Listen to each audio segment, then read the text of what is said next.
C'est de Boussé, dans la région du plateau central, que part cette 5e étape pour la ville de Waiguya. Un parcours compliqué, long de 135 km.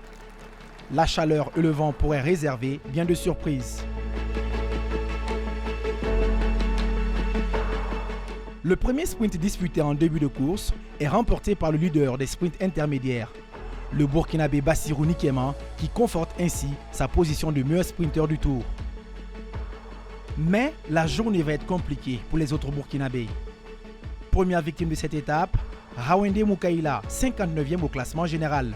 Panne du dérailleur au kilomètre 40.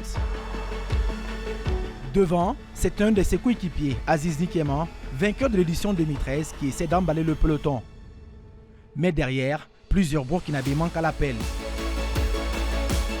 Les Burkinabés sont victimes de pannes successives. Les ennuis continuent pour Moukaïla. Les Burkinabés voulaient frapper un grand coup sur cette étape. Ils sont obligés de gérer leurs problèmes mécaniques. L'équipe burkinabé est déstabilisée. La situation favorise les Rwandais qui contrôlent le peloton.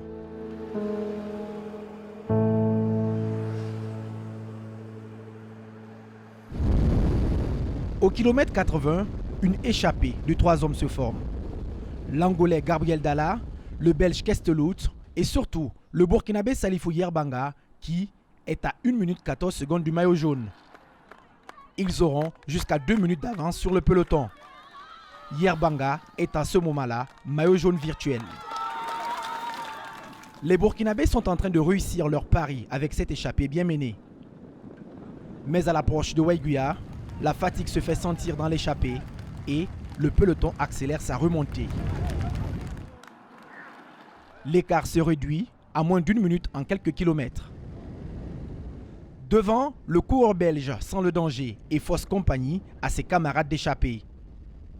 Il franchit le premier passage de ligne en tête.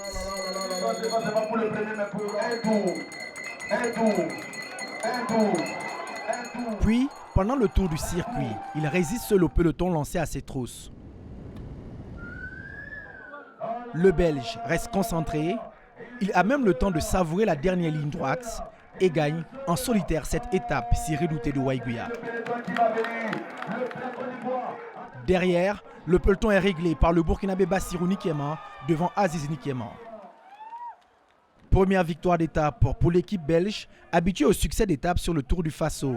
Le maillot jaune reste sur les épaules du Rwandais Moïse Mugisha avec 38 secondes d'avance sur l'Angolais Manuel Dario.